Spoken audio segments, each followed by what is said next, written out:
நேரத்தில் நான் முடித்து உங்களை அனுப்ப விரும்புகிறேன்.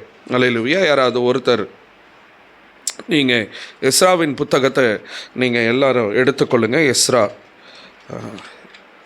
எஸ்ரா 4ஆம் அதிகாரத்துக்கு நம்ம எல்லாரும் திருப்பிக் கொள்வோம். 4வது அதிகாரத்தில் 1வது வசனத்தை யாராவது ஒருவர் வாசிங்களேன். 592 பக்கம்.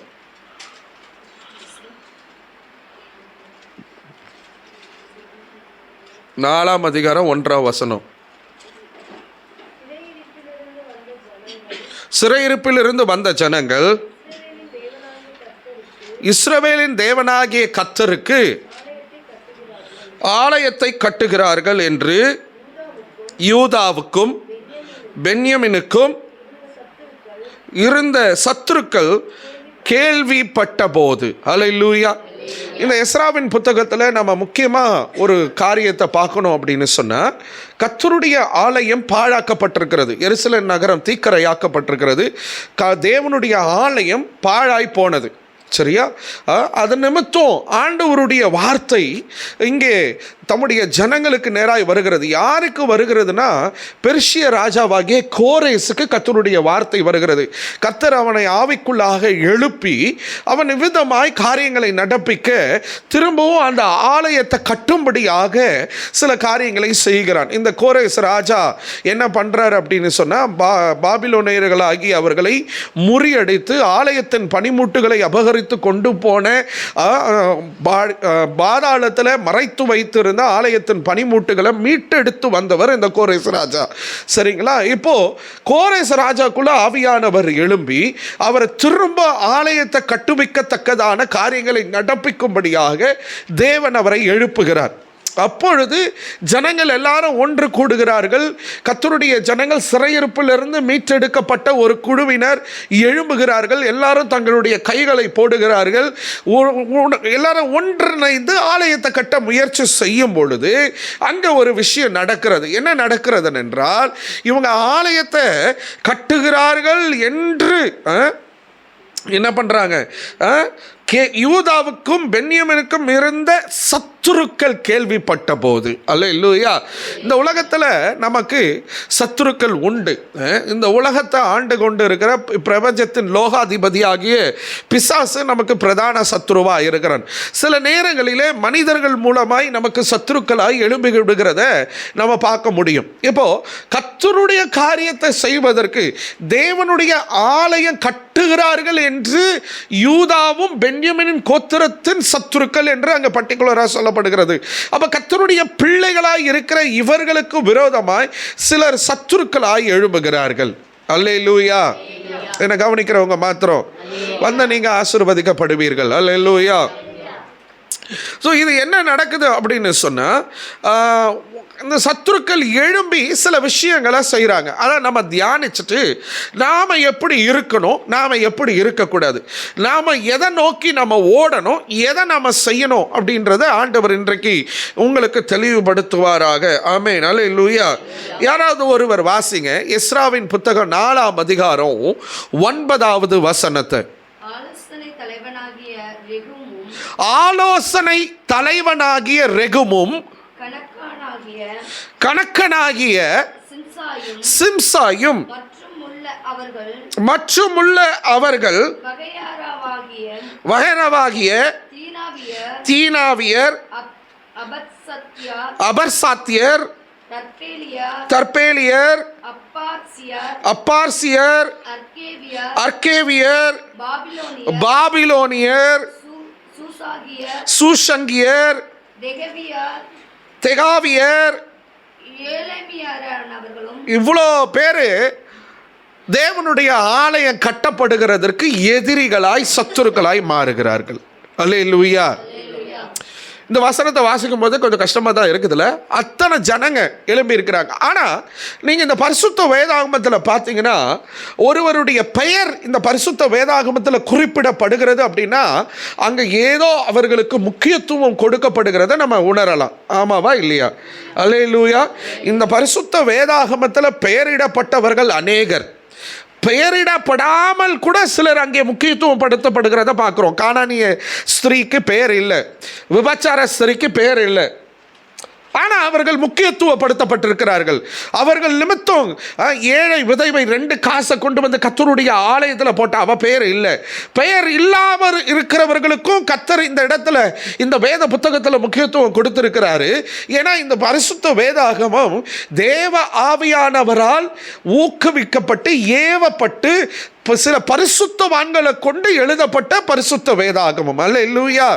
ஸோ இந்த இடத்துல இந்த பரிசுத்த வேதாகமத்தில் பெயரிடப்படாமலே சிலருடைய வாழ்க்கையை குறித்து, அவங்க செய்த நற்காரியங்களை குறித்து ஆண்டவர் இங்கே முக்கியத்துவப்படுத்தப்பட்டிருக்கிறார். அது பெரிய ஆசீர்வாதம். அல்லேலூயா. சிலரை ஆண்டவர் பெயரிட்டே குறிப்பிடப்பட்டிருக்கிறார். சகேயுவை குறித்து நம்ம பார்க்குறோம், ஆகார குறித்து நிறைய பேரை நம்ம சொல்லிட்டே போகலாம். ஆதி ஆகமத்திலிருந்து வெளிப்படுத்தின விசேஷம் வரைக்கும் ஏராளமானவர்களுடைய பெயர்கள் இந்த பைபிளில் நற்காரியங்களுக்காக குறிப்பிடப்பட்டிருக்குது. நான் முதல்ல சொன்னேன், பெயரிடப்படாமலேயே அவர்கள் செய்த நற்காரியங்களை கொண்டு கர்த்தர் அவர்களுக்கு இந்த பரிசுத்த வேதாகமத்தில் முக்கியத்துவத்தை கொடுத்து நீங்களும் நானும் அந்த நல்ல விஷயங்களை கற்றுக்கொண்டு ஆண்டவருக்கு பிரியமாய் வாழணும் அப்படின்றது எழுதப்பட்டிருக்கிறது. ஒன்று. ரெண்டாவது, பெயரிடப்பட்ட அநேகர் இந்த பரிசுத்த வேதாகமத்தில் அவங்க பேர் சொல்லி கர்த்தர் குறிப்பிட்டு அவர்களுடைய நல்ல காரியங்களை நாம கற்றுக்கொண்டு நாமும் அவர்களைப் போல கர்த்தருக்கு ஏற்ற ஒரு வாழ்க்கை வாழணும் அப்படின்னு சொல்லி இந்த பைபிளில் குறிப்பிடப்பட்டிருக்கிறது. இன்னொரு 3rd கேட்டகரி ஒன்று இருக்குதுங்க.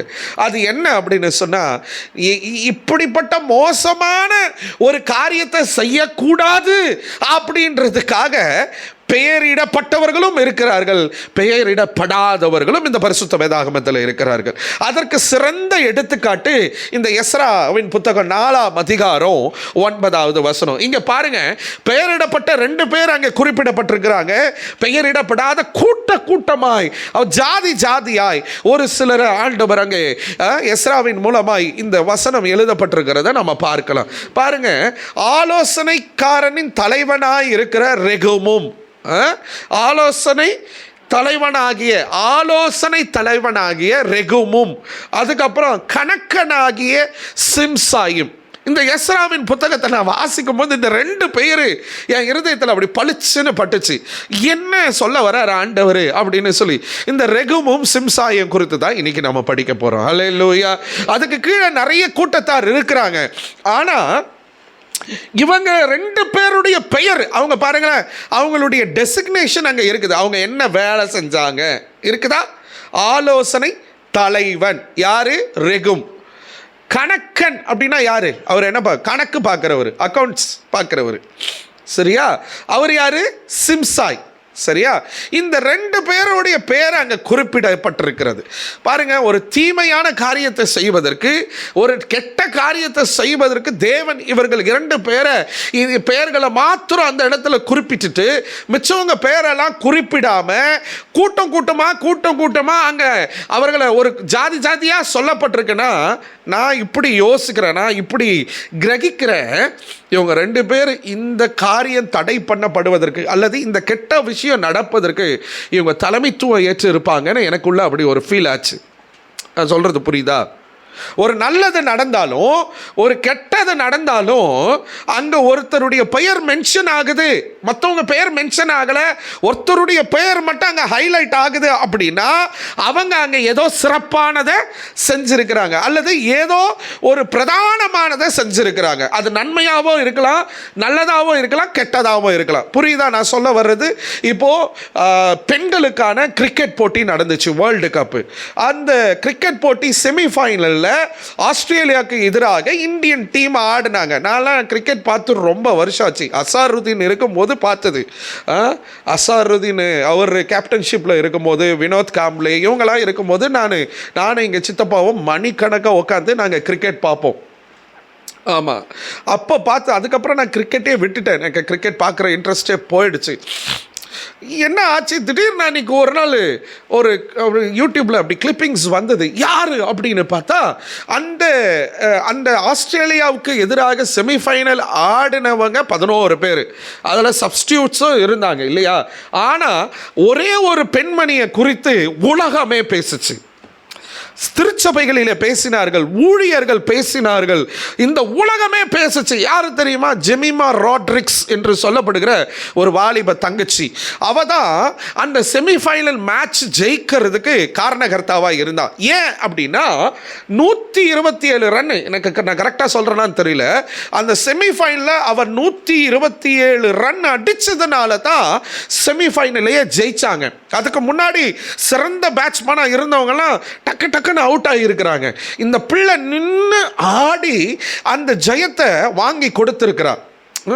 இவள் அதுக்கப்புறம் தான் விஷயமே. அவளை பேட்டி எடுக்கிறாங்க. அப்பா ஒரு வார்த்தை சொன்ன, ஐ தேங்க் ஜீசஸ், ஏசப்பாவுக்கு நான் நன்றி சொல்கிறேன்னு அவள் சொன்ன ஒரு வார்த்தை உலகம் பார்த்துச்சு. அவள் அதை சொல்கிறதுக்கு ஒரு காரியம் இருக்குது. ஏன் தெரியுமா? அவங்க அப்பா ஒரு பாஸ்டர், ஒரு ஊழியக்காரர், அவர் இவாஞ்சலிஸ்ட் நினைக்கிறேன். அவர் ஊழியம் செய்கிறாரு அப்படின்னு சொல்லி கடந்த வேர்ல்டு கப்பில் அந்த பிள்ளைக்கு பார்ட்டிசிபேட் பண்ணாமல் அந்த கிரிக்கெட் டீமில் அவர் விளையாடாதபடிக்கு தடைகள் உண்டாச்சான். அது மாத்திரமல்ல, அவங்க அப்பா ஒரு மதமாற்றம் பண்ணுறாரு அப்படின்னு சொல்லி அவரை சிறைப்பிடித்து நிறைய கஷ்டங்களை இந்த பிள்ளையும் இந்த பிள்ளையினுடைய ஃபேமிலியும் அனுபவிச்சிருக்கிறார்கள். அதெல்லாம் மேற்கொண்டு இந்த இடத்துல அவன் நின்று சாதிக்க யார் உதவி செஞ்சா அப்படின்னா, ஏசப்பா தான் என்ன உதவி செஞ்சாரு அப்படின்னு சொல்லி அந்த மேட்சை ஜெயிச்சு அவளை பேட்டி எடுக்கும் பொழுது அவள் அந்த பதிலை சொன்னான். அப்போது ஜெமிமா 12-13 பேர் டீமில் இருக்கிறாங்க. ஜெமிமா ராட்ரிக்ஸ்னுடைய பேர் மட்டும் உலகம் பேசும்படியாக ஆண்டவர் கிருபை செய்தார். அப்போ அவள் அங்கே ஏதோ ஸ்பெஷலாக பிரதானமாக செய்தா. அங்கே செமிஃபைனலில் ஜெயித்தாங்க. அதுக்கு அடுத்து சவுத் ஆஃப்ரிக்காவோட ஃபைனல்லையும் ஜெயிச்சாங்க. வேர்ல்டு கப் 2025 இந்தியா வாங்குச்சு. அல்லேலூயா.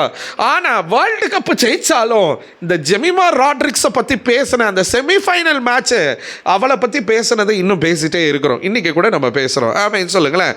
அவள் ஒரு நல்ல விஷயத்தை செஞ்சால் அவள் அங்கே கேப்டன் கிடையாது. ஆனால் அவள் செய்த காரியத்தை நிமித்தம் அவளை பற்றி அவர் பேர் பேசும்படியாக மாறினது. இப்போ நான் யோசிக்கிறேன், கெட்ட காரியமோ நல்ல காரியமோ ஒருத்தருடைய பெயர் இந்த பைபிளில் பிரதானமாக குறிப்பிடப்பட்டிருக்குன்னா அப்போ அவங்க ஏதோ ஒன்று அங்கே முக்கியத்துவமான காரியங்களை செஞ்சிருக்கிறார். இப்போ நான் சொல்ல வர்றது புரியுதா உங்களுக்கு?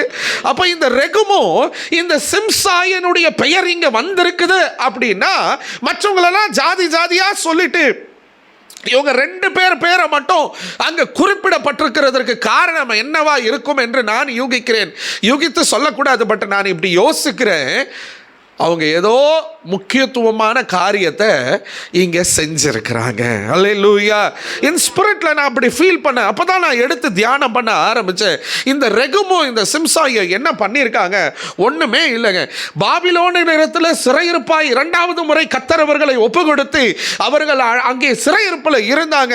கர்த்தருடைய கிருபை என்ன நடந்துச்சுன்னா, கோரேஸ் என்கிறவனை பெர்சிய ராஜாவை எழுப்பி கர்த்தர் ஜனங்களை விடுவித்து ஆண்டவர் என்ன பண்ணாரு? ஒவ்வொருவராக வந்தாங்க. கோரேசை கர்த்தர் எழுப்பி கர்த்தருடைய ஆலயத்தை கட்டும்படியாக கர்த்தர் எழுப்பினார். அல்லேலூயா. இப்போ ஆலயத்தை கட்ட யூத ஜனங்கள், இஸ்ரவேலர்கள் எல்லாரும் ஒன்று கூடி ஆலயத்தை கட்டுகிறார்கள் என்ற ஒரு செய்தி இவர்களுக்கு கேட்ட உடனே இவர்கள் சில காரியங்களை செய்தார்கள். ஸோ இந்த ரெகுமோ சிம்சாயும் பிரதானமாக செஞ்சது என்ன தெரியுமா? ஆலயத்தை கட்ட தடை பண்ணினார்கள். இது ஒரு கெட்ட விஷயம். தேவனுடைய ஆலயத்தை கட்டுகிறதற்கு தடை பண்ணின ரெகுமோ, சிம்சாயும் அதோடு கூட சிலரும். முதல்ல அதை தியானிச்சுட்டு அதில் இருந்து நாம் என்ன கற்றுக்கொள்ள போகிறோம் என்று சொல்லி நம்ம பிற்பாடு நான் வேகமாக போக விரும்புகிறேன். மணி 9:30. சரியா? வாசிங்க 4ஆம் அதிகாரம் 2வது வசனம். செருபாபேலிடத்திற்கும் தலைவரான பிதாக்களிடத்துக்கும் வந்து உங்களோட கூட நாங்களும் கட்டுவோம், உங்களைப் போல நாங்களும் உங்கள் தேவனை நாடுவோம், இவ்விடத்துக்கு எங்களை வரப்பண்ணின அசிரியாவின் ராஜாவாகிய எஸ்ரத்தோன் நாட்கள் முதற்கொண்டு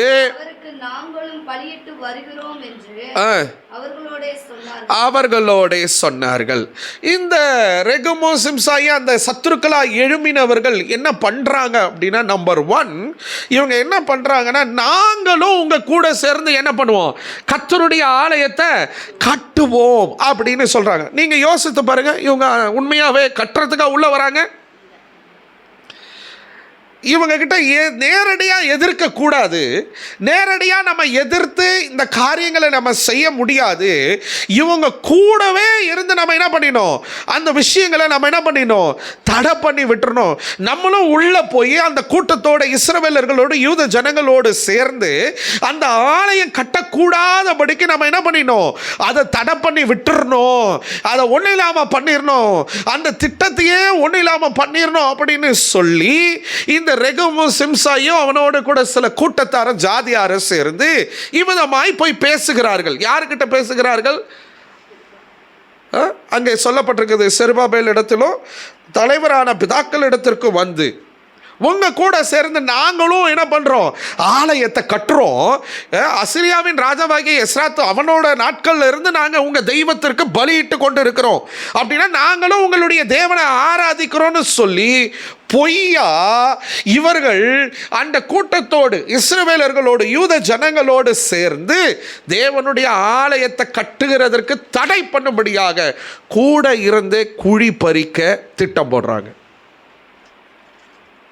நம்பர் 1, இந்த ரெகுமோ சிம்சாயும் அவங்க கூட இருந்த கூட்டத்தாரும் உங்க கூட உங்க வேலைக்கு நாங்க எங்களை ஒப்பு கொடுக்கிறோம் அப்படின்னு சொல்லி கூட இருந்து அதை குலைத்து போடத்தக்கதாக, கூட இருந்து அதை தடை பண்ணத்தக்கதாக, கூட இருந்து அதை கட்ட முடியாதபடிக்கு அதை முடித்து போடும்படியாக கூடவே இருந்து தடைகளை ஏற்படுத்தும்படியாக ஒரு பெரிய அபத்தமான ஒரு திட்டத்தோடு அவர்கள் வந்து அங்கே பேசுகிறத நம்ம பார்க்குறோம். ஸோ இவர்கள் செய்த முதல் காரியம் என்ன அப்படின்னா, கூடவே இருந்து குழி பறிக்க பிளான் பண்ணாங்க. உங்கள் வாழ்க்கையிலையும் அப்படி இருக்கும். உங்கள் கூடவே இருப்பாங்க, உங்கள் வேலையில் அப்படி தான் இருப்பாங்க, உங்கள் கூடவே இருப்பாங்க. உங்கள் கூடவே இருந்து உங்கள் குடும்பத்தின் மேலே உங்கள் மேலே அக்கறை உள்ளவர்களாக தேன் ஒழுக பேசுவார்கள், எல்லாம் பண்ணுவாங்க. ஆனால் நீங்கள் கொஞ்சம் நிதானித்து பார்த்தீங்கன்னா நீங்கள் இடிந்து போகத்தக்கதான சூழ்நிலைக்குள்ள உங்கள் குடும்பம் போயிட்டுருக்கும். உங்களுடைய ஆவிக்குரிய ஜீவியம் முற்றிலும் இடிந்து போயிருக்கும். உங்களுடைய ஜப வாழ்க்கை இடிந்து போயிருக்கும்.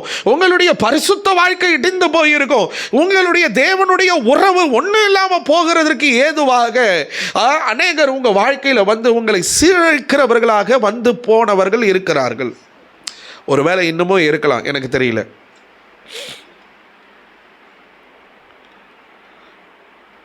இவர்களை நாம் கண்டறிய வேண்டும். இப்படிப்பட்ட ரெகுமையும் சிம்சாயையும் நாம கண்டறிய வேண்டும். அல்லேலூயா.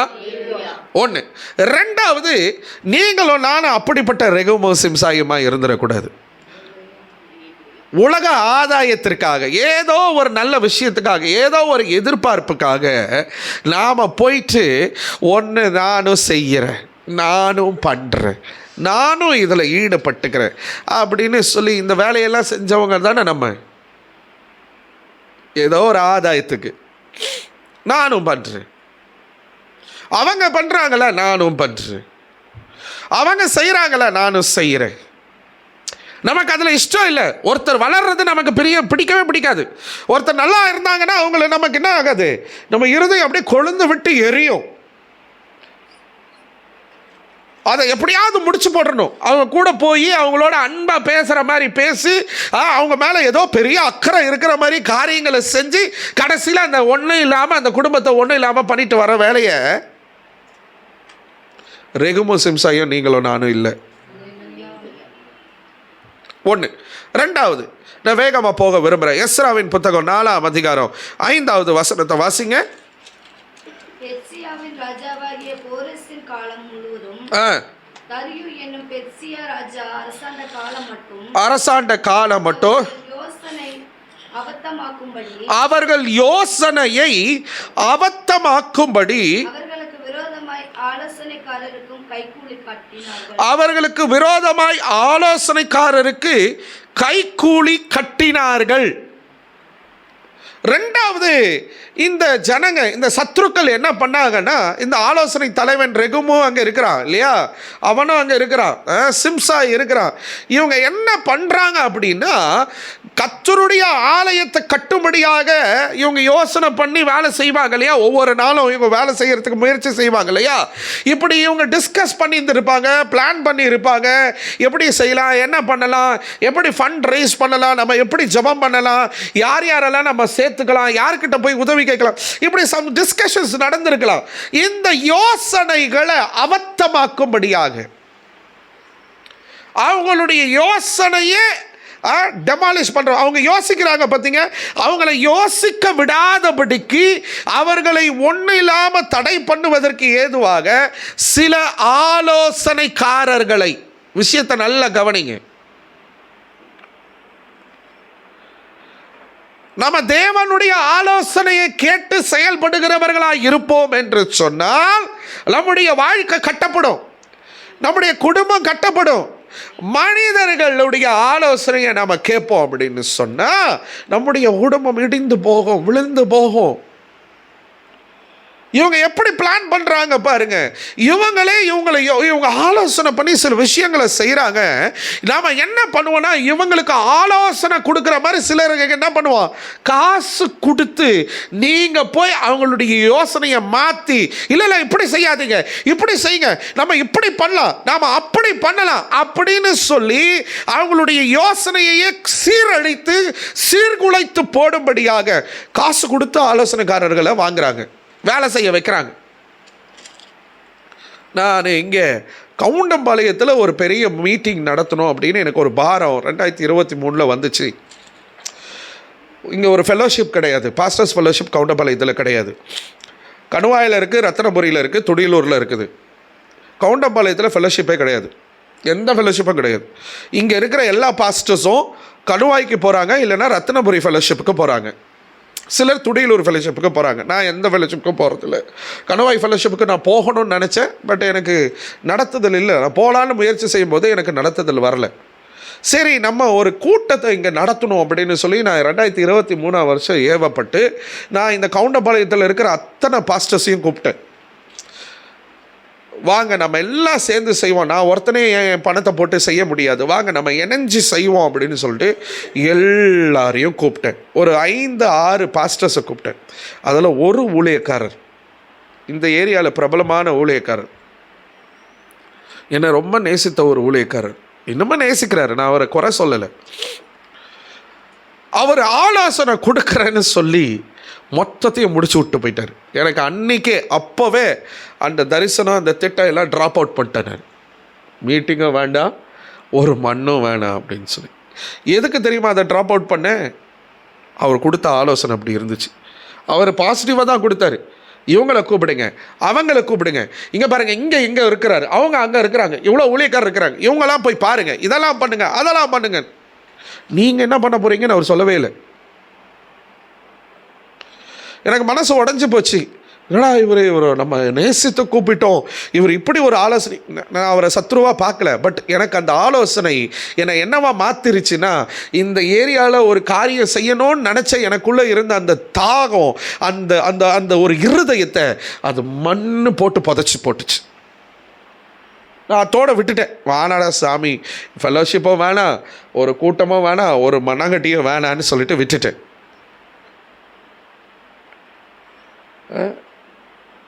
பாருங்க, அவங்க அந்த ஆலயம் கட்டுவதற்கான ஆலோசனை செய்து கொண்டு இருக்கிற, யோசனை பண்ணி கொண்டு இருக்கிற அவர்களை அந்த யோசனை எல்லாம் சீர்குலைத்து போடும்படியாக காசு கொடுத்து அட்வைஸ் பண்ணுறதுக்கு சில ஆட்களை செலக்ட் பண்ணி அனுப்பி விடுறாங்க இல்லையா? அல்லேலூயா, அல்லேலூயா. காசே கொடுக்க மாட்டான், இலவசமாகவே வந்து நம்மளை முடிச்சு விட்டு போயிடுவாங்க. நம்ம ஒன்று செய்யணும்னு நினைப்போம், நம்மளை என்ன பண்ணிடுவாங்க, ஃபினிஷ் பண்ணிட்டு போயிடுவாங்க. நம்ம இதை செய்யலான்னு நினைப்போம், வீடு கட்டலான்னு ஒரு ஸ்டெப் எடுப்போம், முடிச்சு விட்டுருவாங்க.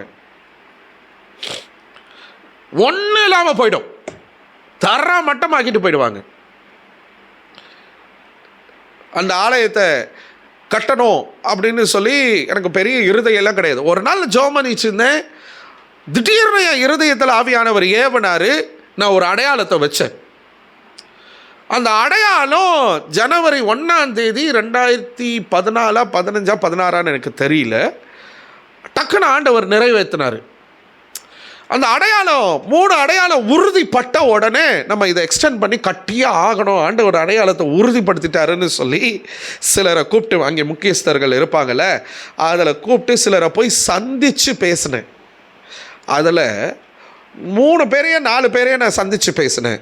4 பேரில் 3 பேர், ஐயா இதெல்லாம் ஆகாது, ஐயா இந்த ஜனங்களை நம்பி நீங்கள் களத்தில் இறங்காதீங்க, ஐயா நம்மளால் ஒன்றுமே செய்ய முடியாது, இதெல்லாம் வேணாம் ஐயா, எல்லாருமே இப்படி தான் சொன்னாங்க. அவர்களுடைய பேச்சுக்கு மீறி கர்த்தர் சொல்லிட்டாரு, ஆலயத்தை கட்டியே ஆகணும்னு நான் களத்தில் நின்று எத்தனை போராட்டங்கள், மனைவியினுடைய லோனெல்லாம் போட்டு நான் அதில் போட்டுட்டு கடைசியில் வெளியே வந்தேன். எத்தனையோ லட்சம் என் மேலெல்லாம் வேறு மாதிரிலாம் கம்ப்ளைண்ட் ஆயிடுச்சு. பணத்தை திருடிட்டான், ஏமாற்றிட்டான். விசுவாசிங்க கூட பேசுனாங்க.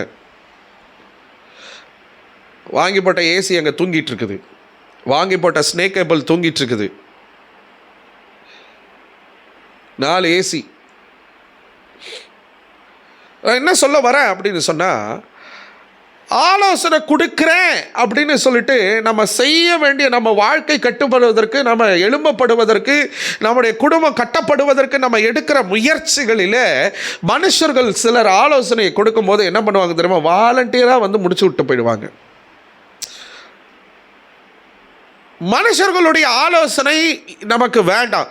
தேவன் உங்களுக்கு ஒரு விஷயத்தை சொல்கிறாரு, ஆண்டவர் ஒரு காரியத்தை சொல்கிறாரு அப்படின்னா நீங்கள் மனுஷனுடைய ஆலோசனைக்கு இடம் கொடுக்காம தேவன் சொல்லிட்டாருன்னு சொல்லிட்டு தைரியமாக நில்லுங்க. ஆமென். அல்லேலூயா. ஸோ 2வது, இந்த ரெகுமும் சிம்சாயும் அவரோடு கூட இருந்த அந்த கூட்டத்தின் சத்துருக்கள் என்ன பண்ணாங்க, முதல்ல இருந்து நாங்களும் கட்டுறோம் அப்படின்னு சொல்லிட்டு உள்ளே வந்து கூடவே இருந்து காரியத்தை முடிச்சு விடணும்னு பிளான் பண்ணாங்க. 1. 2வது, காசு கொடுத்து சிலரை எழுப்பி அவங்க பிளான் பண்ணுற அந்த யோசனைகள் எல்லாம் ஒன்றும் இல்லாமல் ஆக்கும்படியாக சில ஆலோசனைக்காரரை ஏவி விட்டாங்க, காசு கொடுத்து அனுப்பி விட்டாங்க. 3வது 14வது வசனத்தை வாசிங்க. இப்பொழுது நாங்கள் அரண்மனை உப்பு தின்கிறபடியினால், இந்த வசனம் பயங்கரமா இருக்குல்ல, இப்பொழுது நாங்கள் அரண்மனை உப்பு தின்கிறபடியினால் ராஜாவுக்கு குறைவர பார்த்திருக்கிறது, ராஜாவுக்கு குறைவுரை பார்த்திருக்கிறது, எங்களுக்கு ஆடாத காரியம், எங்களுக்கு அடாத காரியம் ஆகையால் நாங்கள் இதை அனுப்பி ராஜாவுக்கு தெரியப்படுத்துகிறோம். அல்லேலூயா, அல்லேலூயா. இப்போ என்ன பண்ணிட்டாங்க அப்படின்னா, ராஜாவுக்கு இவங்க ஒரு லெட்டர் எழுதுறாங்க. எப்படி எழுதுறாங்க பாருங்களேன். நம்ம வாய்மொழியாக பேசுவோம் பார்த்தீங்களா, உங்கள் வீட்டு உப்பை தின்னு இருக்கோம், நாங்கள் துரோகம் பண்ண மாட்டோம் அப்படின்னு நம்ம பேசுகிறோம் பார்த்தீங்களா, பைபிள்லே இருக்குது பாருங்க. அரண்மனை உப்பை தின்னு இருக்கிறோம், வீட்டு உப்பு இல்லை, அரண்மனை உப்பு, அரசாங்க சொத்து சாப்பிட்டோம் அப்படின்றாங்க. ராஜாவே, அரண்மனை உப்பை தின்னவங்க நாங்கள், உங்களுக்கு குறை வர நாங்கள் செய்வது அடாத காரியம் அப்படின்னா எங்களுக்கு அது ஆகாதப்பா, நாங்கள் அதை செய்யவே கூடாது. அதனால் இந்த கடிதத்தை, இந்த விஷயத்தை நான் உங்களுக்கு தெரியப்படுத்துகிறேன். இப்படி யூதா ஜனங்களும் பென்யமின் கோத்திரத்தாரும் இப்படி கர்த்தருடைய ஆலயத்தை எழும்பி கட்டுகிறார்கள், நீங்கள் இதை தடை பண்ணணும், இது உங்களுக்கு மகிமையை இழக்க பண்ணும் அப்படி இப்படின்னு சொல்லி இப்படி ஒரு விஷயத்தை ராஜாவுக்கு தெரியப்படுத்துகிறார்கள். முதல்ல இவங்களே போய் கூட இருந்து வேலை செய்கிற மாதிரி குலைச்சி விட்டுறணும், முடிச்சு விட்டுறணும்னு பிளான் பண்ணாங்க, நடக்கலை. நீங்கள் அந்த 3வது வசனத்தெல்லாம் பார்த்தீங்கன்னா அவங்க தெளிவாக இருப்பாங்க. என்ன சொல்லுவாங்களா, வேலைக்காவது உங்கள் வேலையை நீங்கள் பாருங்கள், எங்கள் வேலையை நாங்கள் செய்ய வேண்டிய வேலை கர்த்தருடைய ஆலயத்தை கட்டுவது எங்களுடைய கடமை, நாங்கள் அந்த வேலையை செஞ்சுக்கிறோம், நீங்களாம் அதில் செய்ய வேண்டாம் அப்படின்னு ஸ்ட்ரிக்டாக சொல்லி அனுப்பிடுவாங்க. 2வது ஒரு பிளான் பண்ணுவாங்க, இவங்களுடைய யோசனைகளை அவத்தமாக்கும்படியாக ஆலோசனைக்காரருக்கு காசு கொடுத்து ஆள் அனுப்பி போய் அவங்களுடைய பிளான்ஸ் எல்லாம் டெமாலிஷ் பண்ணிடுங்க, அவங்க யோசனையெல்லாம் ஒன்றும் இல்லாமல் மாற்றி விட்டுருங்க அப்படின்னு. அதுவும் வேலைக்கு ஆகாமல் போயிடும். 3வது ரெண்டாவது இப்போ வேலைக்கு ஆகாது, என்ன பண்ணலாம் அப்படின்னு சொல்லி ராஜாவுக்கு தெரியப்படுத்துகிறாங்க. எப்படி தெரியப்படுத்துகிறானுங்க பாருங்களேன்.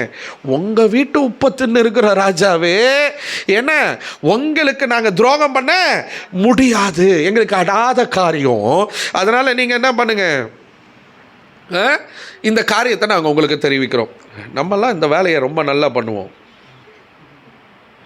ஒரு தவறான காரியத்தை செய்வதற்கு நன்றி உள்ளவர்களை போல நடிப்போம். தப்பை செய்யறதுக்கு, கெட்டதை செய்யறதுக்கு அப்படியே நன்றி உள்ளவர்களை போல. உங்கள் வீட்டு உப்பத்துன்னு இருக்கும், உன் கையில் நான் தண்ணி வாங்கி குடிச்சிருக்கிறேன், உன் வீட்டில் ஒரு வேளை சோறு சாப்பிட்ருக்கிறேன் அப்படின்னு சொல்லிட்டு வைப்போம் பாருங்க ஒரு ஆப்பு பின்னாடி. ரெகுமும் சிம்சாயும் எவ்வளோ அழகாக பேசுகிறானுங்க பாருங்க. உங்கள் வீட்டு உப்பத்துன்னு இருக்கிறோம். எவ்வளோ பயங்கரமான ஒரு தப்பான விஷயத்துக்கு, ஒரு நல்லது நடப்பதற்கு சொன்னால் கூட பரவாயில்ல, ஏம்மா இப்படி உங்களை குறித்து இப்படிலாம் திட்டம் பண்ணுறாங்க, நாங்கள் உங்களுக்கு உங்கள் கையில் சாப்பாடு வாங்கி சாப்பிட்ருக்குறோம், நீங்கள் நல்லா இருக்கணும்ப்பா அப்படின்னா பரவாயில்ல. அல்லேலூயா, அல்லேலூயா, அல்லேலூயா. நிறைய பேர் இப்படி தான் இருக்கிறாங்கல்ல, நன்றி கெட்டவர்களாய். அது வேற கேட்டகரின்னு நினைக்கிறேன். நன்றி கெட்டவர்கள் வேற, ஆனால் நன்றி உள்ளவர்களாக இருந்து கேடு நினைக்கிறவர்கள் இவர்கள். நான் நன்றி உள்ளவராக இருக்கிறேன். நம்மளாம் எப்படி தெரியுமா, அப்படியே மெச்சுக்கொள்வோம், ஐயோ எப்பா நன்றி உள்ளவராக இருக்குதே எப்பான்னு. ஆனால் அங்கே விஷயம் பேக்ரவுண்ட் என்ன, தப்பான காரியம், கெட்டதை செய்யும்படியாக, தீங்கு செய்யும்படியாக. எது கெட்டது? ஆலயத்தை கட்டுவது நிறுத்துவது கெட்டதா நல்லதா? யோசிச்சு பாருங்களேன். தவறான ஒரு காரியத்தை செய்வதற்கு நன்றி உள்ளவர்களாய் போல இருப்பது.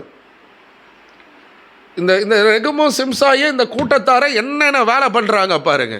முதல்ல என்ன பண்ணாங்க, கூட இருந்த குழப்பி விட்டுறணும்னு பிளான் பண்ணாங்க. அடுத்தது அவங்களுடைய யோசனைகளை சீர்குலைத்து போடணும்னா ஆலோசனைக்காரங்களுக்கு காசு கொடுத்து அனுப்பி விட்டாங்க. மூணாவது, ராஜாவுக்கு விஷயத்தை தெரியப்படுத்துகிறாங்க. எப்படி தெரியப்படுத்துகிறாங்க? உங்கள் வீட்டு உப்பை சாப்பிட்ருக்குறோம், உங்கள் வீட்டு சாப்பாட்டை சாப்பிட்ருக்குறோன்னு சொல்லி நன்றி உள்ளவர்களைப் போல தவறான காரியத்தை செய்யும்படியாக காரியங்களை நடப்பிக்கிறார்கள். நாலாவது வாசிங்க, 4ஆம் அதிகாரம் 23வது வசனம்.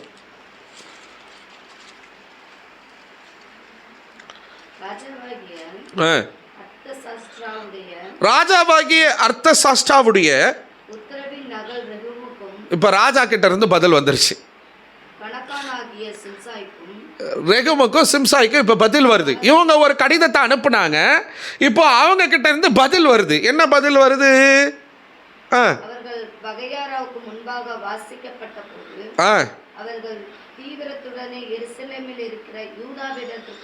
யூதரிடத்திற்கு போய் பலவந்தத்தோடும் கட்டாயத்தோடும் அவர்களை வேலை செய்யாதபடிக்கு நிறுத்தி போட்டார்கள்.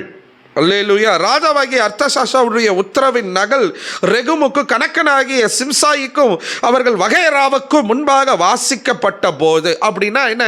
இவங்க உடனே போய் பலவந்தமாக ஆக்ரோஷமாக தீவிரமாக போய் அந்த வேலையை நிறுத்துறாங்கன்னா அப்போ அந்த ராஜாவுக்கிட்ட இருந்து வந்த லெட்டரில் என்ன இருக்குன்னு யோசிச்சு பாருங்க. வாசிக்கப்பட்ட உடனே போய் தீவிரமாக வேலை செய்கிறாங்க. எந்த வேலையை செய்கிறாங்க? ஆலய கட்டுமான வேலைகளை நிறுத்தி போட்டார்கள். இப்போ ராஜா கிட்ட இருந்து இந்த கடிதம் வருவதற்கு காரணம் யாரு? இந்த ரெகுமும் இந்த சிம்சாயும் அவனோடு கூட சிலரும். ஒரு கெட்டதை செய்யறதுக்கு எவ்வளோ தீவிரமாக வேலை செய்கிறாங்க பாருங்க, எவ்வளோ வேகமாக வேலை செய்கிறாங்க பாருங்க, எவ்வளோ பலவந்தமாக வேலை செய்கிறாங்க பாருங்க. நல்லது செய்யறதுக்கு ஓடி வருவோம் சொல்லுங்க, நல்லது செய்யறதுக்கு ஓடி வருவோமா? வரமாட்டோம். கெட்டது செய்கிறதுக்குன்னா வருவோம். ஒரு ஆக்சிடென்ட் ஆச்சுன்னா வீடியோ எடுக்கிறதுக்கு நிறைய பேர் சுற்றி நிற்போம், தூக்கி எடுக்கிறதுக்கு வரமாட்டோம். நம்முடைய அரசாங்கம், இப்போது இருக்கிற அரசாங்கம் என்ன தெரியுமா சொல்லியிருக்காங்க? ஆக்சிடென்ட் ஆயிடுச்சுன்னா யார் ஒருவர் அவங்கள தூக்கி எடுக்கிறாங்களோ அவங்க மேலே கேஸ் வராது. அவங்கள ஆம்புலன்ஸில் ஏற்றி அவங்கள கொண்டு போய் ஹாஸ்பிட்டலில் செலுத்துகிறவர்களுக்கு அவார்டு கொடுக்கப்படும், சர்டிஃபிகேட் கொடுக்கப்படும், அவங்கள கனப்படுத்தப்படுவாங்கன்னு ஒரு திட்டத்தை இந்த அரசாங்கம் கொண்டு வந்திருக்குது. தெரியுமா உங்களுக்கு? தெரியாதா? இந்த அரசாங்கம் கொண்டு வந்திருக்குது. என்ன திட்டம்னா, யாராவது ரோட்டில் ஆக்சிடென்ட் ஆயிடுச்சுன்னா நம்ம கிட்ட போக முடியாது, போலீஸ் கேஸ் ஆகிடுவோம், நம்ம தள்ளி நிற்போம் இல்லையா?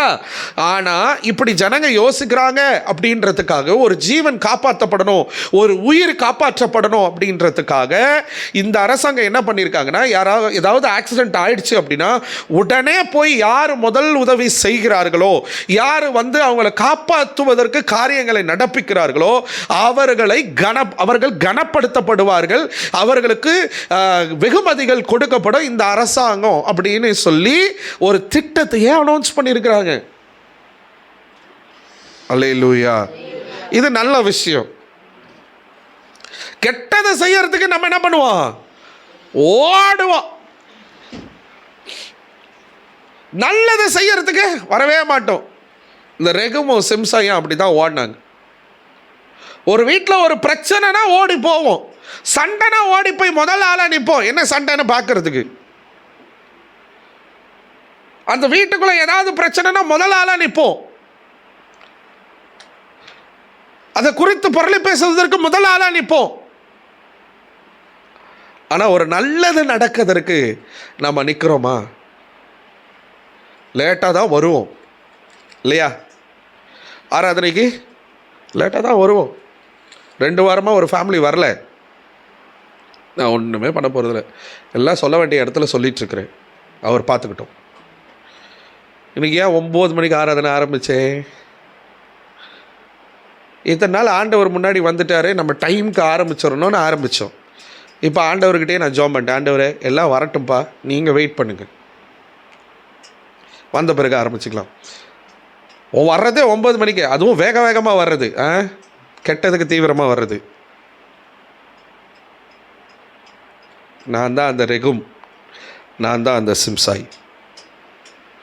செய்கிறது தப்பு, ஆனால் வேக வேகமாக வருவோம். லேட்டாக வர்றது தப்பா ரைட்டா? என்ன மௌனம் சம்மதத்துக்கு அறிகுறியா? வாயை திறந்து பேசுங்க. ஆனால் எப்படி வந்தீங்க? இந்த கதவை திறந்து எவ்வளோ வேகமாக வந்தீங்க? பைக்கில் எவ்வளோ ஸ்பீடாக வந்தீங்க?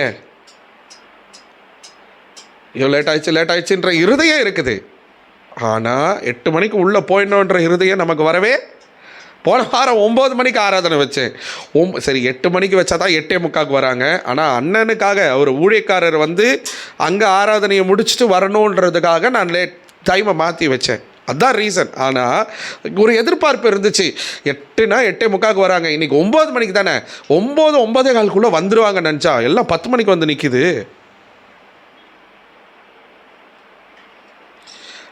நீ எத்தனை மணிக்குனா வை, நீ 10 மணிக்கு வைக்கிறியா, நாங்கள் 11 மணிக்கு வருவோம். நீ 12 மணிக்கு வைக்கிறியா, நாங்கள் 1 மணிக்கு வருவோம். அவர் எங்களுக்காக காத்திருக்கட்டும் ஆண்டவர். இன்றைக்கி நீங்கள் அப்படி தான் செஞ்சுருக்கிறீங்க. 8 மணிக்கு ஆறாது, நான் இங்கே 6:30 மணிக்கு வந்தேன். 7 மணிக்கு எல்லாத்தையும் செட் பண்ணிட்டேன், மைக்கு கீக்கு எல்லாம் ஸ்டாண்டெல்லாம் செட் பண்ணிட்டேன். 7 மணிலேருந்து ஜோம் பண்ணிகிட்டு இருந்தேன். 7லேருந்து 9 மணி வரைக்கும் நான் ஜோம் பண்ணியிருக்கிறேன். நீங்கள் எத்தனை மணிக்கு ஜோம் பண்ணீங்க? இன்றைக்கி எத்தனை பாட்டு பாடினோம்? ஒரே பாட்டு. நான் இப்படியே ஃபாலோ பண்ணுவேன்னு நினைக்காதீங்க, திடீர்னு மாற்றிடுவேன். 9 மணிக்கு ஆராதனையை முடிச்சுட்டு போயிடுவேன். ஏமாந்துடாதீங்க. எப்போ என்ன செய்வேன்னு எனக்கு தெரியாது. எதுக்காக அப்படிலாம்? நீங்கள் சரியாகணுன்றதுக்காக தான். 9 மணிக்கு ஆராதனையை முடிச்சுட்டு ஒரு நாள் போயிடுவேன், லாக் பண்ணிட்டு போயிடுவேன்.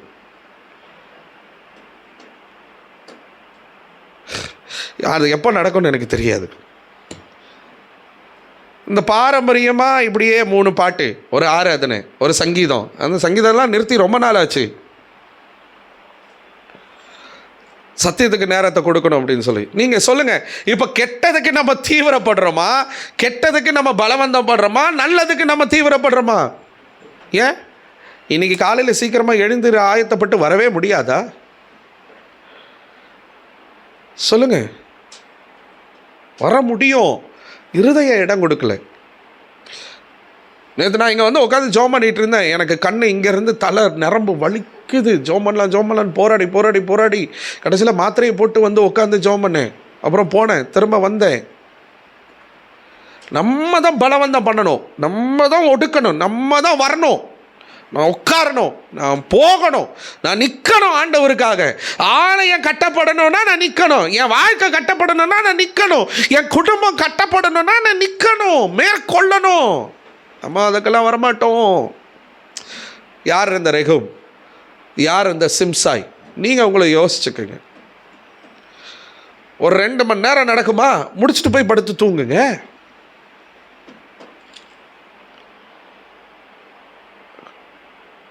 முடிச்சுட்டு போய் மற்ற வேலையை செய்யுங்க. ஒரு நாள் காலையில் சாப்பிடாம இருந்ததுனால நம்ம யாரும் செத்து போக போகிறதில்ல. ஆமென், அல்லேலூயா. யாரும் செத்து போக போகிறதே இல்லை. காலையில் இருந்து ஒரு காஃபியை போட்டு குடிச்சிட்டு ஓடி வரலாமா? ஏன் முடியல? மற்ற இடங்களில் போய் மணிக்கணக்காக நிற்போம், ஆனால் இங்கே வந்தால் தான் நிற்க முடியாது. வேலை ஸ்தானத்தில் 12 மணி நேரம் நின்று வேலை செய்ய முடியும், ஆனால் கர்த்தருடைய சமூகத்தில் ஒரு 1/2 மணி நேரம் நிற்க முடியாது. தவறை செய்கிறதற்கு நாம் பலவந்தப்படுறோம். தவறை செய்கிறதற்கு நாம் என்ன பண்ணுறோம்?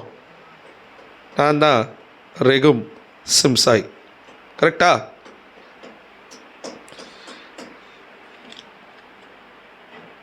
இது 4மே ஆலயம் கட்டுவதற்கு தடையாக மாறின காரியங்கள். 1, கூட இருந்து குலைத்து போடுவது.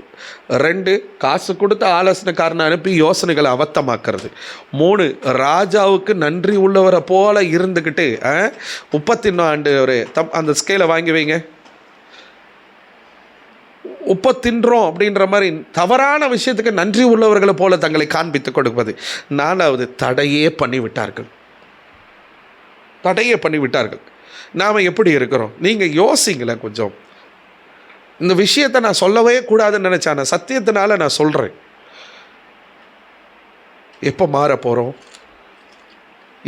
போகிறோம்? தவிர்க்க முடியாத பலவீனங்கள் வருது, தவிர்க்க முடியாத இழப்புகள் வருது, தவிர்க்க முடியாத சூழ்நிலைகள் வருது. என்ன நடக்கும்னு தெரியல. நான் சென்னைக்கு போயிருந்தேன் ஏஐசிசி மீட்டிங்க்கு. முந்தின நாள் போயிட்டு ஈவினிங் மதியம் 4-5 மணிக்கு என்னுடைய சென்ட் தாமஸ் மவுண்ட் என் அக்கா வீட்டுக்கு போனேன். அங்கே நெகேமியா ஜெபம் 21 நாள் ஜெபம் நடந்துட்டுருக்குது. தம்பி நீ மெசேஜ் கொடுப்பா அப்படின்னாங்க. அப்போ நெகேமியாவிலேருந்து 2:20 வசனத்தை வச்சு கர்த்தர் காரியங்களை கைக்கூடி வர பண்ணுவார் என்று சொல்லி பிரசங்கம் பண்ணிவிட்டு நான் இறங்கிட்டேன். 9 மணிக்கு முடிஞ்சுது. 9:30 மணிக்கு எனக்கு பஸ்ஸு. 8:40 8:45 முடிஞ்சுது. 9:30 மணிக்கு எனக்கு போரூர் டோல்கேட்டில் பஸ்ஸு. அங்கே இருக்கிற ஒரு தம்பி அவன் வீட்டுக்கு போகிறான் பழவந்தாங்களுக்கு. அவன் என்னை ட்ராப் பண்ணிடுறேன் அண்ணா, நான் உங்களை ட்ராப் பண்ணிடுறேன்னா வேகமாக ஓட்டினான்.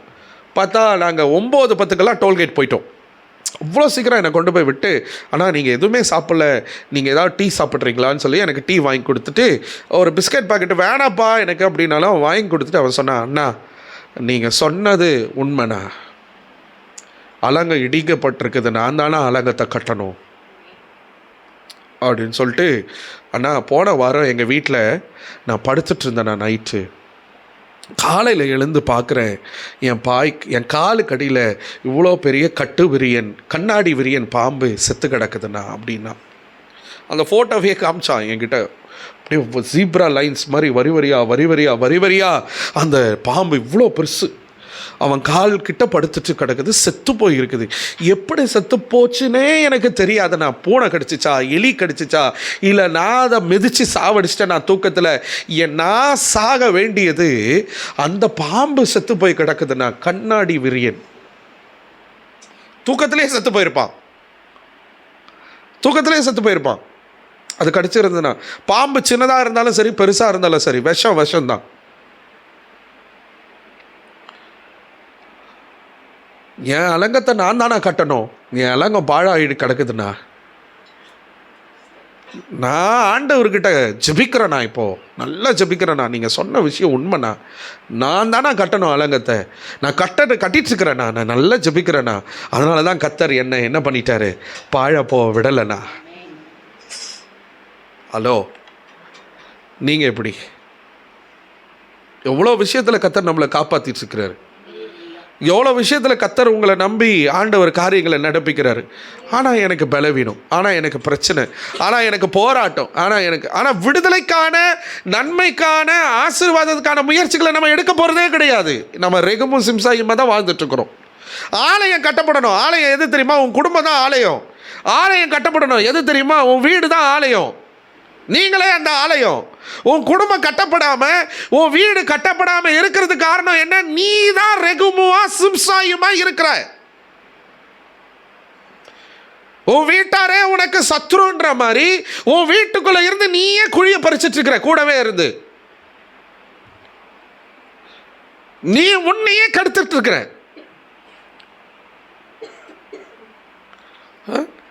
யாரும் வெளியே ஆளெல்லாம் வந்து ஆலோசனை சொல்ல வேண்டாம். நீயே உனக்கு ஆலோசனை சொல்லுகிற. இன்னைக்கு லேட்டாக போனால் ஒன்றும் பிரச்சனை இல்லை. இன்னைக்கு ஜாப் இல்லைன்னா ஒன்றும் பிரச்சனை இல்லை. இன்னைக்கு இந்த மொபைல் பார்த்தா ஒன்றும் பிரச்சனை இல்லை. இன்னைக்கு இந்த பாவத்தை செஞ்ச பிரச்சனை. நீயே உனக்கு ஆலோசனை சொல்லிக்கிற. உன்னை அபத்தமாக்கி கொள்ளுகிறாய். தேவன் உன்னை கட்டணும்னு நினைக்கிறாரு. தேவன் உன்னை எழுப்பணும்னு நினைக்கிறாரு. உன் வீட்டை கட்டணும், உன் குடும்பத்தை கட்டணும்னு கர்த்தர் நினைக்கிறார். ஆனால் உன்னை நீ அபத்தமாக்கிக்கிட்டு நீ என்ன முயற்சி செஞ்சாலும் அது ஆகாது. நீ யோசனை பண்ணாது. சில நேரங்கள் அப்படியே ஆண்டவருக்கு உண்மையுள்ள பிள்ளைகளை போல, ஆண்டவரே எனக்கு என்ன பிரயோஜனம்? உங்ககிட்ட இருக்கிற பாவம் உன்னை விட்டு வெளியே போச்சா? உங்ககிட்ட இருக்கிற அந்த தவறான காரியங்கள் வெளியே போச்சா? உனக்குள்ள அந்த பக்தி வைராக்கியம் வந்திருக்கிறதா? நான் பாவம் செய்யலை, ஆனால் நான் பக்தி வைராக்கியமா இல்லை. பாவம் செய்யல அப்படின்னா நீ பக்தி வைராக்கியத்துக்குள்ள வந்திருக்கணும்ல. பாவம் செய்யல அப்படின்னா நீ ஜெபிக்கிறவரா மாறி இருக்கணும்ல. பாவம் செய்யல அப்படின்னா நான் ஆண்டவருக்கு உண்மையுள்ள பிள்ளையா தான் இருக்கிறேன்னா நீ ஆலயத்துக்கு தேடி ஓடி வரணும்ல. பாவம் செய்யல, நான் அசுத்தம் செய்யல, நான் போய் பேசல, நான் அக்கிரம சிந்தை உள்ளவரா இல்லை, ஆனா நான் தேவ பக்தி அற்றவராக தான் இருக்கிறேன். நான் தேவனுக்கு பிரியமில்லாதவராக தான் இருக்கிறேன். நான் தேவனுக்கு பிரயோஜனமற்ற பாத்திரமாக தான் இருக்கிறேன். இது ரெண்டுத்துலையுமே பிரயோஜனம் இல்லை, வேஸ்ட். இப்படியோ இல்லை, இப்படியோ இல்லை, அது வேற.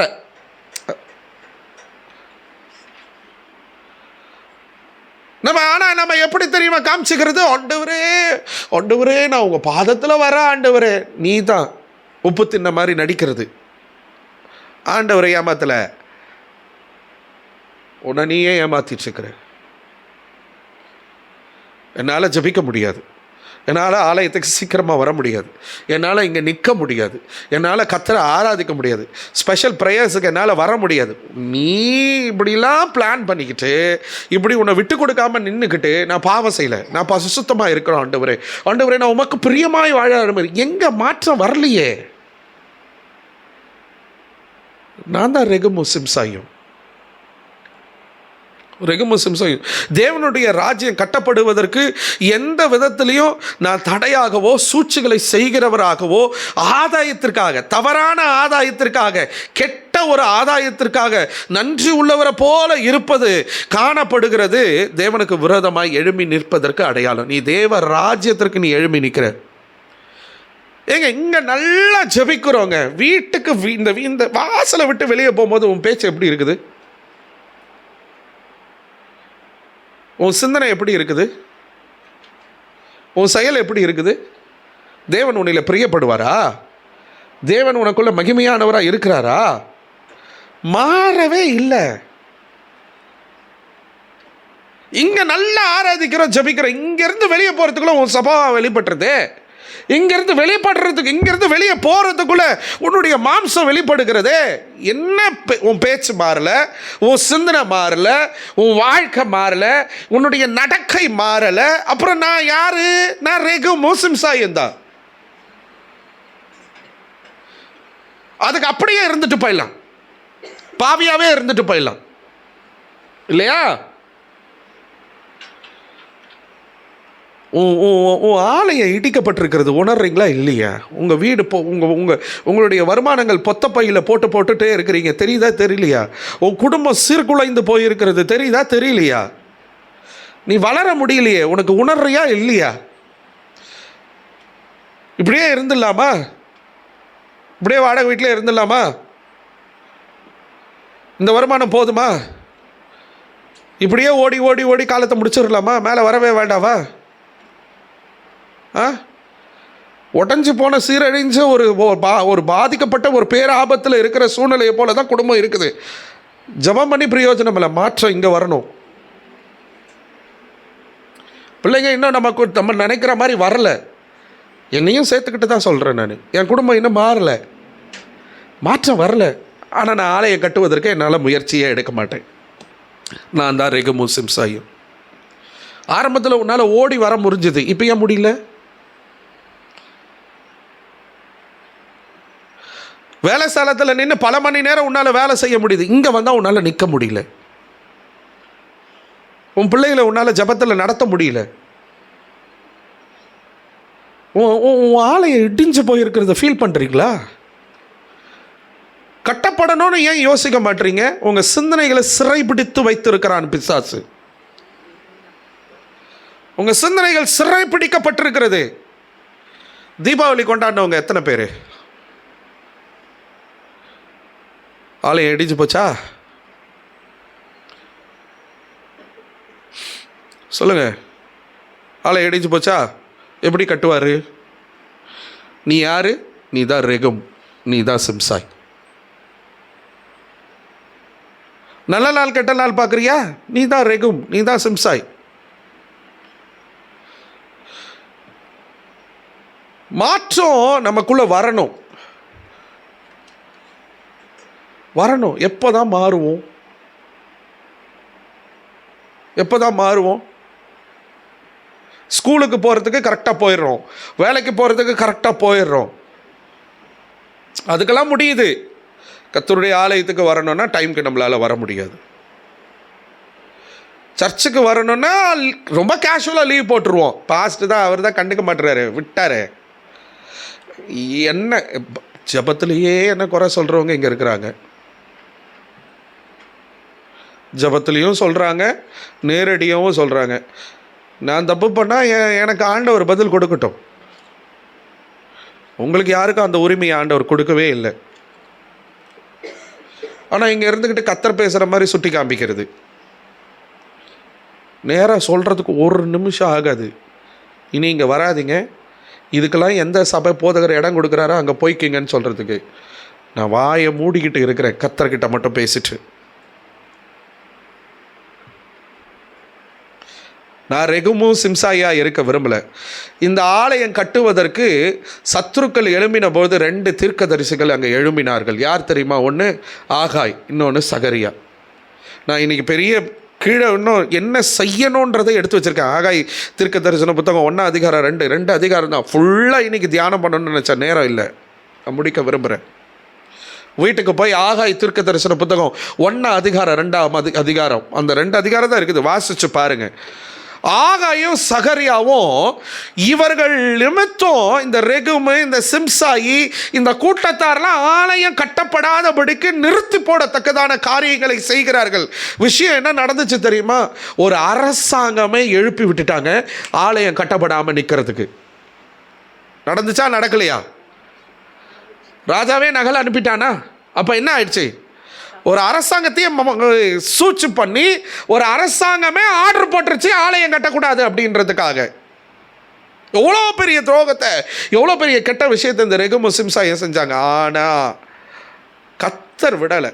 ஆகாயை எழுப்பினார், சகரியாவை எழுப்பினார். இந்த ஆகாயும் சகரியாவை என்ன பண்ணாங்க தெரியுமா? சோர்ந்து போய் ஆலயம் கட்டப்படாமல் நின்று இருக்கிறத பார்த்து கலங்கி போனவர்களை உற்சாகப்படுத்தும்படியாக, அவர்களை பலப்படுத்தும்படியாக ஆகாயும் சகரியாவை எழும்பினார்கள். கர்த்தர் காரியங்களை வாய்க்க பண்ணினார். ஆமே. இன்னைக்கு கர்த்தர் உங்களோட கூட பேசியிருக்கிறார். நீ ஆகாய் சகரியாவை இருக்க விரும்புறியா, இல்லை ரெகுமு சிம்சாயுமா இருக்கிற? உன் வீடு கட்டப்பட, உன் குடும்பம் கட்டப்பட, உன் நிலையை அறிந்து நீ இன்னைக்கு ஒப்பு கொடு. நான் மாறணும் ஆண்டவரே, நான் பாவம் செய்யலை தான், நான் அசுத்தம் செய்யலை தான், ஆனால் உங்ககிட்ட வரமாட்டேறனே, உங்களை பிடிக்க முடியலையே, சரியான நேரத்துக்கு ஆராதனைக்கு வர முடியலையே, விசேஷமான ஜபங்களுக்கு என்னை விட்டு கொடுக்க முடியலையே, நான் இப்படியே எத்தனை நாள் ஓடுவேன் ஆண்டவரே? பாழாய் போச்சு, பாழாய் போச்சுன்னா அவ்வளோதாங்க. வாய்ப்பு கிடைக்கும் போது அதை எடுத்து கட்டணும். ஒரு வீட்டை நீங்கள் கட்டுறீங்கன்னா ஒரு 5 வருஷம் 10 வருஷம் அது கட்டுப்பட்டு இருக்கும்பொழுது நம்ம என்ன பண்ணுவோம்? வருஷத்துக்கு ஒரு தடவை என்ன பண்ணுவோம்? பெயிண்ட் அடிப்போமா? ஏன்? பாழாய் போயிடக்கூடாது அப்படின்னு. கிராக்கெல்லாம் சரி பண்ணுவோமா? ஒரு 20-30 வருஷம் ஆயிடுச்சுன்னா என்ன பண்ணுவோம்? இடிச்சு திரும்ப கட்டணும்னு பிளான் பண்ணுவோமா? பில்டிங் பழைய பில்டிங் ஆயிடுச்சு, அந்த பாழாய் போயிருக்கிற உன் குடும்ப வாழ்க்கையை, உன் வீட்டை நீ இடித்து கட்டுறதுக்கு உன்னை ஆயத்தம் பண்ணு. நீ ரெகுமும் சிம்சாயமாக நீ இருக்கக்கூடாது. ஆமேன்னு சொல்லுங்களேன். அல்லேலூயா. எழும்பி நிற்பமா, கண்களை மூடி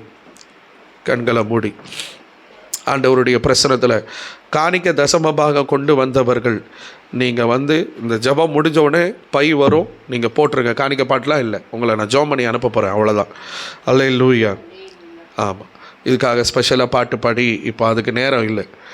ஆண்டவருடைய பிரசன்னத்தில் கர்த்தருடைய கரத்தில் நம்ம ஒப்பு கொடுப்போமா? கண்களை முடிச்சோம் பண்ணுங்க.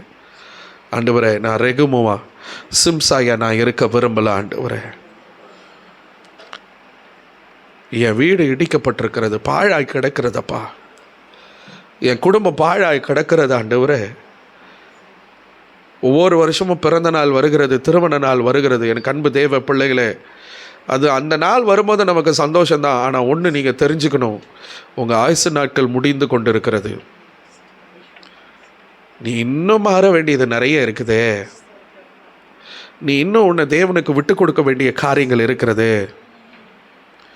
உனக்குள்ள மாற்றங்கள் வர வேண்டிய காரியங்கள் நிறைய இருக்குது. வருஷங்கள் ஓடிக்கொண்டு இருக்கிறதப்பா. நான் இன்னும் இப்படியே இருக்கிறேன்ப்பா. இன்னைக்கு நீங்கள் வருவீங்க அப்படின்னு சொன்னால், நான் உங்களோட கூட ஆண்டவரே நான் எடுத்துக்கொள்ளப்படத்தக்கதான காரியங்கள் எனக்குள்ள காணப்படலையே. ஆண்டவரே, நான் இன்னும் ரெகுமும் சிம்சாயும் போல தான் இருக்கிறேனப்பா. என் வீடு கட்டப்படாமல் இருக்கிறதுக்கு, என் வீடு பாழாய் கிடக்கிறதுக்கு, என் குடும்பம் பாழாய் கிடக்கிறதுக்கு நான் தான் காரணம். ஆண்டவரே, நான் தான் காரணம். உணர்வுள்ள இருதயத்தை கர்த்தர் கொடுப்பாராக. கர்த்தர் உங்கள் கூட பேசியிருப்பார்னா, பாரப்பட்டு உங்களை ஒப்பு கொடுத்து ஜெபம் பண்ணுங்க. மாற்றம் வரணும். அல்லேலூயா. மாற்றம் வரணும். ஆண்டவருடைய பிரசன்னத்தில் உங்களை விட்டு கொடுங்க. தேவன் உங்களோடு கூட இருப்பாராக. அல்லேலூயா. நான் யாரையும் குற்றப்படுத்த விரும்பலை. நான் யாரையும் குற்றப்படுத்தும்படியாக இந்த செய்தியை நான் ப்ரிப்பேர் பண்ணலை. கர்த்தர் என் கூட பேசினார். இப்படி தான் பேசணுன்னா நான் ப்ரிப்பரேஷன் பண்ணிலாம் வரல. வசனத்தை மட்டும்தான் நான் வச்சுருக்கிறேன். ஆண்டவர் உங்கள் கூட பேசியிருக்கிறாருன்னு நீங்கள் மாறுங்க. முதல்ல நான் மாறட்டும், அப்புறம் மற்றவங்களுக்கு நான் ஆலோசனை சொல்லட்டும். முதல்ல நான் மாறட்டும், என் வீடு கட்டப்படட்டும், அப்புறம் மற்றவங்களுடைய வீடு கட்டப்படுகிறதுக்கு கர்த்தர் என்ன ஒரு பாத்திரமாக பயன்படுத்துங்கன்னு சொல்லுங்கள்.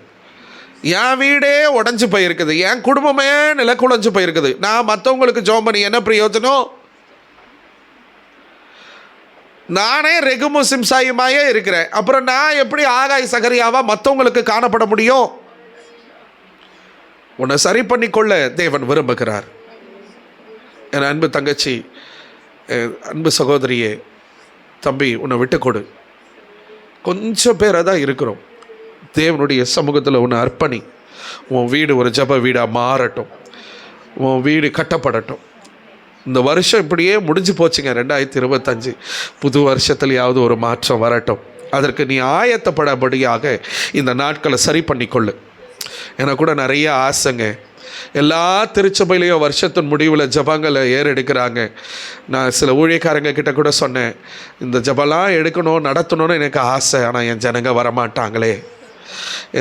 வரமாட்டாங்களே, பிடிமானம் கொடுக்க மாட்டாங்களே. பரவாயில்ல, நான் மட்டும் ஜெபம் பண்ணிக்கிறேன். புது வருஷத்தில் நான் சொல்கிற தீர்க்க தரிசனமாக பலிப்படத்தில் இருந்து உங்கள் குடும்பம் கட்டப்படும், உங்கள் வீடு கட்டப்படும். கர்த்தர் உங்களை எழும்பி கட்ட செய்வார். எழும்பி கட்டுவோம் வாருங்கள் என்று சொன்னபோது அவர்கள் தங்கள் கைகளை நீட்டினார்கள். நெகேமியாவில் நம்ம வாசிக்கிறோம். அல்லேலூயா. கர்த்தர் காரியங்களை கைக்கூடி வர பண்ணுவார். கர்த்தர் காரியங்களை கைக்கூடி வர பண்ணுவார். சிஸ்டர், ஐயா, உங்கள் வீடு கட்டப்படும். தங்கச்சி, நீ உன்னை விட்டு கொடுக்குறியா? நீ ரெகுமோ சிம்சாயமாக இருக்க உன்னை அர்ப்பணிக்காது. ஆண்டவரே, நான் மாறணும்ப்பா. என் வீடு கட்டப்படணும்ப்பா. என் பிள்ளைகளுடைய வாழ்க்கை கட்டப்படணும்ப்பா. என் வாழ்க்கை கட்டப்படணும்ப்பா. என் வேலை கட்டப்படணும்ப்பா. என் வியாபாரம் வியாபாரம் கட்டப்படணும்ப்பா, என் குடும்பம் கட்டப்படணும் ஆண்டவரே. அப்பா என்னை நடத்துங்கப்பா, என்னை நடத்துங்கப்பா, என்னை நடத்துங்கப்பா. என் பிள்ளைகளுடைய வாழ்க்கை இப்படி இருக்கிறது, என் குடும்பத்தின் சூழ்நிலை இப்படி இருக்கிறதப்பா ஆண்டவரே. நான் விட்டு கொடுத்தா தானே ஆண்டவரே எல்லாம் மாறும். இல்லை ரெகுமோ சிம்சாயமாக நான் இருக்கக்கூடாது ஆண்டவரே, ரெகுமோ சிம்சாயமாக நான் இருக்கக்கூடாது ஆண்டவரே. லிகாரால கஷமன மௌதுரி பிகல ரபா ஆண்டவரே, நான் மாறணும்ப்பா, நான் மாறணும்ப்பா. நான் மாறாமல் என் பிள்ளைகளை குறை சொல்லிக்கிட்டு, நான் மாறாமல் என் புருஷனை சொல்லிக்கிட்டு, நான் மாறாமல் என் மனைவியை சொல்லிக்கிட்டு, அவங்கள காமிச்சு கொடுத்து நான் இன்னும் உங்களை கிட்டி சேராதபடிக்கு, அவங்கள காரணம் காமிச்சுக்கிட்டு நான் உங்களை பிடிக்காதபடிக்கு, என்னை நானே ஏமாற்றி கொள்ளாதபடிக்கு, என்னை நானே பாதாளத்துக்கு நேராக நடத்தி கொள்ளாதபடிக்கு, என்னை நானே சத்ருவுக்கு இடம் கொடுக்காதபடிக்கு, என்னை நானே பிசாசுக்கு இடம் கொடுக்காதபடிக்கு, என்னை நானே நரகத்துக்கு நேராக நடத்தி கொள்ளாதபடிக்கு நான் ரெகுமோ சிம்சாயமாக இருக்க விரும்பல ஆண்டவரே. எத்தனை பேர் விட்டு கொடுக்குறீங்க? எத்தனை பேர் விட்டு கொடுக்குறீங்க? உணர்வுள்ள இருதயத்தை கர்த்தர் கொடுப்பாராக. நான் மாறணும்ப்பான்னு சொல்கிறவங்க, நான் மாறணும்ப்பா ஆண்டவரே, என்னால் முடியும், ஆனால் நான் தான் விடுறதில்லை. என்னால் முடியும் பரிசுத்தமாக வாழ, என்னால் முடியும் உங்களை நெருங்கி வர, என்னால் முடியும் ஆலயத்துக்கு வந்து நிற்க, என்னால் முடியும் லீவ் போடாமல் வர, ஆனால் நான் தான் விட்டு கொடுப்பதில்லைப்பா. நான் விட்டு கொடுக்குறப்பான்னு சொல்கிறவங்க எல்லாரும் கண்களை மூடுங்க. எல்லாரும் யாரை கண்ணை திறந்து பார்க்கக்கூடாது, எல்லாரும் கண்களை மூடி ஆண்டவருடைய பிரசன்னத்தில் நான் என்னை விட்டு கொடுக்குறப்பா, என்னை சரி பண்ணிக்கொள்ள விடுமுறை ஆண்டவரே. அப்பா நான் ரெகுமோ சிம்சாயமாய் நான் இருக்கக்கூடாது ஆண்டவரே நீ சொல்கிறவங்க அந்த உணர்வு, இந்த வார்த்தை உண்மையாக உங்கள் இருதயத்தில் கிரியை செஞ்சு, யாரை கண்ணை திறந்து பார்க்கக்கூடாது, இந்த வார்த்தை உண்மையாக உனக்குள்ள கிரியை செஞ்சுருக்கோம் அப்படின்னு சொன்னேன். சிஸ்டர் பிரதர், எதுக்கோ முக்கியத்துவம் கொடுக்குறீங்க, எதுக்கோ முக்கியத்துவம் கொடுக்குறீங்க, யார் யாருக்கோ முக்கியத்துவம் கொடுக்குறீங்க. நீ தேவனுக்கு முக்கியத்துவம் கொடு, கர்த்தருடைய ஆலயத்துக்கு முக்கியத்துவம் கொடு, ஜெபத்துக்கு முக்கியத்துவம் கொடு, உன்னை விட்டு கொடு. நீ ரெகுமோ சிம்சாயா இருக்காத. தேவன் உன் வீட்டை கட்டுவார், தேவன் உன் குடும்பத்தை கட்டுவார். ஆண்டவருடைய வார்த்தை இன்னைக்கு வந்திருக்கிறது. உணர்த்தப்பட்டிருப்பீங்கன்னா முழங்கார் படிட்டு ஆண்டவருடைய சமூகத்தில் அர்ப்பணிங்க. கண்ணை திறக்காதீங்க, யாரும் கண்ணை திறக்காதீங்க. முழங்கார் படி இருக்கிறது பெருசல்ல, இதுக்கப்புறம் நான் மாறி இருக்கணும், நான் மாறணும். என் பேச்சில் கர்த்தர் பார்க்கணும், என் பிள்ளை மாறிச்சுப்பா. என் சிந்தனையில் கர்த்தர் பார்க்கணும், என் பிள்ளை மாறிடுச்சுப்பா. கர்த்தரை தேடுகிற காரியத்தில் கர்த்தர் பார்க்கணும், ஐயோ என் பிள்ளை என்னை நெருங்கி வர ஆரம்பிச்சிருச்சு, ஆண்டவருக்கு என்னை நான் விட்டு கொடுக்குறேன். ஆண்டவரே நான் ரெகுமோ சிம்சாயமாக இல்லைப்பா, நான் ரெகுமோ சிம்சாயமாக இல்லை. ஹல்லேலூயா. வாய்களை திறந்து ஒப்பு கொடுத்து அர்ப்பணிக்கப்பட்டவர்களா உணர்வுள்ள இருதயத்தை கர்த்தர் கொடுத்துருக்கிறாரு. ஆண்டவரே என் குடும்பம் இப்படியே பாழாய் போய் கொண்டு இருக்கிறது. இவங்கெல்லாம் என்ன வாழ்க்கை வாழ்ந்தாங்க, என்னத்த பிள்ளைய பெற்று இந்த அம்மா என்னத்தை வாழ்ந்துச்சு, இந்த ஐயா என்னத்தை வாழ்ந்தார், இவர் என்ன ஊழியம் பண்ணார், இது வாழ்ந்து என்ன பிரயோஜனம், இப்படியே வாழ்ந்து செத்து போச்சு அப்படின்னு என்னை பார்த்து யாரும் சொல்லிடக்கூடாது ஆண்டவரே. இது என்ன பிள்ளைய வளர்த்துச்சு அப்படின்னு யாரும் சொல்லிடக்கூடாது ஆண்டவரே. அப்பா நான் உமக்கு பிரியமான வாழ்க்கை வாழணும்ப்பா, நற்சாட்சி பெற்றவர்களை வாழணும்ப்பா. என் குடும்பம், என் சுற்றுப்புறத்தார், என் வேலைக்கு கூட வேலை செய்கிறவங்க எல்லாரும் என்னை குறித்து சாட்சி சொல்லணும் ஆண்டவரே. அப்பா நான் பாழாய் போனவன் அல்ல ஆண்டவரே. தாவீதின் கூடாரத்தை திரும்ப எடுப்பித்து கட்டினவரை போல ஆண்டவரே என் வீட்டை நீங்கள் திரும்ப எடுப்பித்து கட்டுங்க ஆண்டவரே. என் குடும்பத்தை திரும்ப எடுத்து கட்டுங்க ஆண்டவரே. ஆண்டவரே பட்சித்த வருஷத்தின் நன்மைகளை திரும்ப நான் உனக்கு அளிப்பேன்னு சொன்னீங்களப்பா. என் குடும்பத்தை எழும்பி கட்டுங்க ஆண்டவரே. என் பரிசுத்த வாழ்க்கையை எழும்பி கட்டுங்க, என் ஆவிக்குரிய ஜீவியத்தை எழுப்பி கட்டுங்க ஆண்டவரே. என் ஜப வாழ்க்கையை எழுப்பி கட்டுங்க ஆண்டவரே. மாற்றத்திற்கு எதுவான காரியங்களை என் குடும்பத்துக்குள்ள கொண்டு வாங்க ஆண்டவரே. பக்தி வைராக்கியத்திற்குரிய காரியங்களை என் குடும்பத்துக்குள்ள கொண்டு வாங்க ஆண்டவரே. ஆவிக்குரிய ஜீவியத்துக்கு நேராக என் குடும்பம் மாற, நான் மாற என்னை ஒப்பு கொடுக்கிற ஆண்டவரே. நான் ரெகுமோ சிம்சாயமாய் நான் இருக்கக்கூடாது ஆண்டவரே. உலகம் எனக்குள்ள வெளிப்படக்கூடாது, என் தேவனாகிய கர்த்தர் நீர் எனக்குள்ள இருந்து வெளிப்படணும் ஆண்டவரே என்ன சொல்லி ஆண்டவருடைய சமூகத்தில் எத்தனை பேர் விட்டு கொடுக்குறீங்க, எத்தனை பேர் விட்டு கொடுக்குறீங்க? இந்த வார்த்தையின்படி கர்த்தர் உங்களை நடப்பிப்பார், கர்த்தர் உங்களை ஆசீர்வதிப்பார். நான் திரும்ப சொல்கிறேன், இந்த மீதியாக இருக்கிற இந்த நாட்கள், இந்த நவம்பர் மாதம், டிசம்பர் மாதம், இந்த சத்தியத்தை உங்கள் இருதயத்தில் எழுதப்பட்டு இதை சொல்லி சொல்லி உங்களை அர்ப்பணித்து ஜெபம் பண்ணுங்க. புது வருஷத்தில் கர்த்தர் ஒரு பெரிய துவக்கத்தை கர்த்தர் கொடுப்பார், ஒரு பெரிய துவக்கத்தை கொடுப்பார். கர்த்தர் எழும்பி கட்டுகிறத நீங்கள் இந்த வருஷத்துலேயே பார்க்க ஆரம்பிச்சிருவீங்க. புது வருஷம் மகிமையானதாக இருக்கும், புது வருஷம் உங்களுக்கு ஆசீர்வாதமாக இருக்கும், புது வருஷம் அற்புதமாக அற்புதமானதாக இருக்கும். நான் உன்னை அதிசயங்களை காண பண்ணுவேன். நீ எகிப்து தேசத்திலிருந்து புறப்பட்ட நாளிலே நான் செய்தது போல நான் உன்னை அதிசயங்களை காண பண்ணுவேன். வாக்குத்தத்தங்களை கர்த்தர் நிச்சயமாக நிறைவேற்றுவார்.